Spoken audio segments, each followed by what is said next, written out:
by practicing being aware of what's happening instead of being the one it's happening to. By practicing being aware of what's happening instead of the one that it's happening to. That's what I was saying earlier.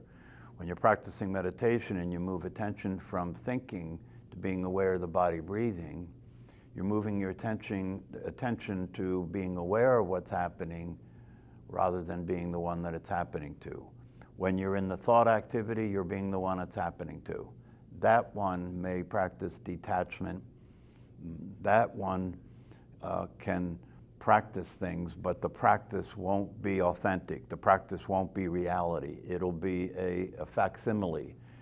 Nothing wrong with that. You know, that's why the Dalai Lama said the only religion he teaches is loving kindness.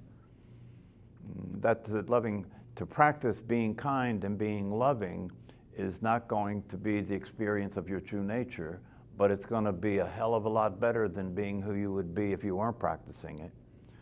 So that's the message that he's giving to the masses. You know, just practice being like you are. Just practice being the way what you are is. Even though you're not experiencing being what you are, the practice will at least give you some sense of the possibility. Because if you do practice being kind and loving, if you do practice being more interested in what you have to give than what you have to take, you'll start to experience that makes a difference. You'll start to experience, if you practice love, and the real practice of love is being interested in the other people, being interested. You see, the real practice of love happens when you're experiencing that you are love, you are complete, you are fulfilled, you are satisfied, you are happy, you're in a state of well-being. And in that state of well-being, you're not looking for what you can get anymore because you don't have anything that you need. You're fulfilled. Your capacity for being fulfilled is filled. Your capacity for being fulfilled is filled.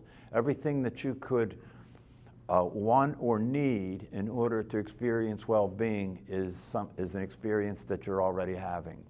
And when that's the case, you're no longer looking for what you can get from another. When that's the case, if you're in a relationship with a significant other, the way you're being with them is that you're attending to them with an interest in where they are and whether they're happy and whether they're experiencing a state of well-being. And if they're not, what you're interested in is who can I be with them that can facilitate that possibility for them. That's being love. That's expressing love. That's being authentic. And that's natural. That's the natural state. That's just the way it occurs. You know, when you stop being needy, you know, when I look at my own relationship, you know, when I stopped being needy, when I gave up the point of view that this other person is there in order to provide happiness for me, this other person is there in order to give me love. See, the other person is there to give me love. And if I stop feeling that love that I think they're there to give me, then I think that there's something wrong with the relationship, because I thought they were giving me the love when we were in love. I thought that the love was coming from them. Right? And if if I stop experiencing that state of being in love that I thought was coming from them, then there's something wrong. There's something wrong with the relationship. There's something wrong with the other person. And so I have to talk to them about it, you know, in terms of, you know, there must be something that you're doing or something you're not doing that you have to change, because I'm not feeling the love anymore. So if I want to feel the love from you, you've got to get your act together so you can love me. This is the source of untold suffering, and it's the source of divorces. It's the source of all that.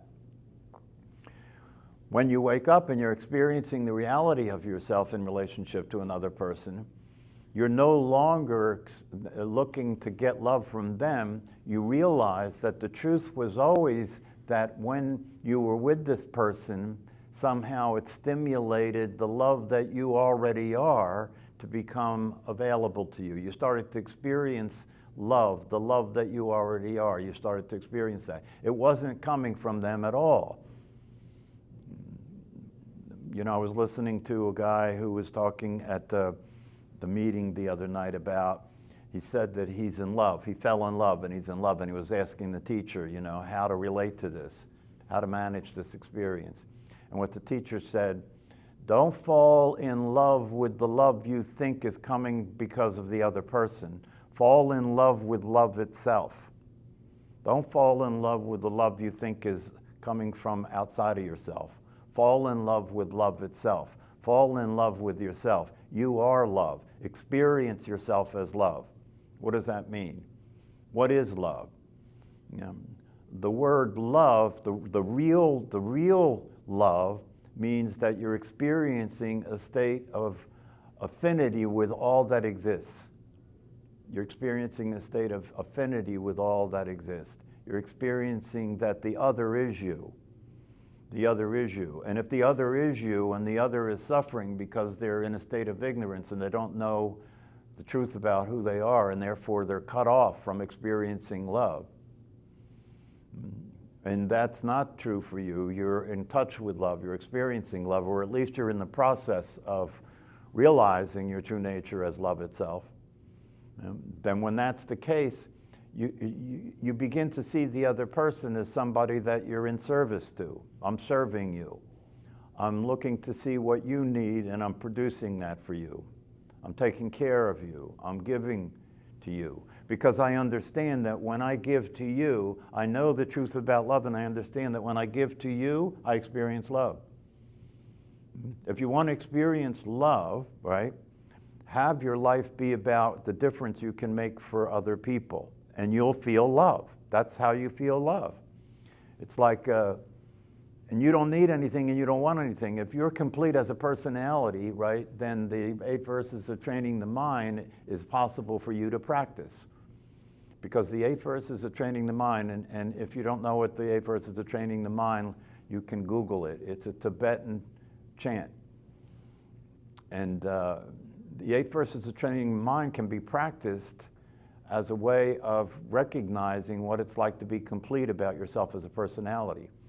Because if you're complete about yourself as a personality, then whenever a situation arises where you're at odds with another person or you're in conflict with another person, you just give it to them. You have nothing to prove, you have nothing to gain, you have nothing to defend as a personality because you're already complete. You don't have to prove anything to anybody. Even if somebody, and that's what it says in the 8 verses of training the mind, even if somebody that you've given a lot to, even if somebody who you've sacrificed for, even if somebody that you have really considered, that you held in high virtue, even if in that instance that person turns around and does something to hurt you or violate you, right? You just forgive it. You automatically forgive it. Right? Because if you're complete as a personality and they're not yet complete as a personality, then you have compassion for them because they're suffering. So you don't take anything personal. You don't take anything personal. And like my Zen teacher said the other night, he said, you know, one of the ways that you can tell what the quality of your life is how often you say, I'm sorry. How often you say, I'm sorry. How often you say thank you, and how often you say I'm sorry. Because if you say I'm sorry and thank you, right, then you don't need anything and you don't want anything. You're just having your attention and your interest and concern about the welfare of the other person. That's a practice. It's not an easy practice because the personality is selfish by nature, isn't it? Isn't it the case that the personality in the default state of mind, which is the common state of mind, the state of mind that's happening more than not, in the default state of mind, you're always thinking about yourself. You're always thinking about how I feel, what I want, you know, what I don't want, what mood am I in, what can I buy, what do I need, how's the weather, is it too hot for me or too cold for me? You know, it's just on and on and on, right? But the center of it all is the personality. The center of it all, The personality is a selfish entity. It's looking out for itself. It's looking out for getting what it wants. And as long as you can produce what it wants, you're okay with the personality. As soon as you stop delivering on what the personality thinks it's getting from you, then you start to be in conflict with that individual. That individual is going to start having thoughts about you in terms of that you're no longer behaving the way you're supposed to be behaving with me. That's what goes on when people get into relationship and long-term relationships and the romantic love calms down. Then they start paying attention differently, don't they? They start paying attention and noticing what the person's doing that I don't like. When I was in love with the person, I didn't even notice that stuff. You know, they couldn't do anything wrong. But after that calmed down, you know, now the way I'm paying attention is I'm noticing the things they're doing that I don't like, noticing the things they're doing that seem like they're now more interested in them than they are in me. And if that's the case, we got a problem. Right? When you're in a relationship with somebody and you think that they only care about themselves, when you're on the highway and the person in front of you is driving too slow, you're upset because you think they only care about themselves. They don't care about me. Why? Because I only care about me. That's why. Because I only care about me. And if you don't care about me, you're not part of my country, right? If you don't care about me, you're not part of my country. And if you're not part of my country, I have to be careful that you don't invade my country. And I have to defend my country. This is what results in war between human beings, is just the idea that, you know, you have more than I have, and unless I can get some of what you have, then I'm going to start planning to get it anyway. Yeah, and if you just use it as a strategy while you're performing the act, while you're acting as if you're sorry when you're really not, you will be building up resentment at the same time. And that resentment will build up. This person who is so ingratiating and so sorry, this resentment will build up, right, until it gets to the point where you do something someday and that same person that said, I'm sorry, you know, will explode on you and attack. They're attacking you for everything that I said I was sorry for that I didn't really mean. And you're going to get the brunt of it, right? That's why it's so confusing when people get upset and you get somebody goes off on you, you know? It's so confusing because you can't imagine, what the hell did I do to deserve this, right? But you don't understand, you're getting what was saved up and unsaid to many people. And you're getting it all at once. Right? So it's like all the negative energy is being released at one time. Yeah, that's right. That's why in psychotherapy, there was a time in psychotherapy when it was very popular to use Bataka bats. You know what Bataka bats are? They're these bats that have a big cushion around them, right, and a handle on it, right? And we would use these in therapy in the old days. If somebody had a lot of anger, right, we would try and get them angry and get them stimulated to be angry. Then we give them the bat and say, and turn them around and say, now beat this couch with the bat. Keep beating it as hard as you can. Imagine everybody you ever wanted to hate. Imagine everything you ever wanted to express as far as your anger, and let it come out in the bat. The only problem with that is that although it will release the angry energy, it doesn't give you a way to be in the future that will eliminate collecting more angry energy. So what good did you do?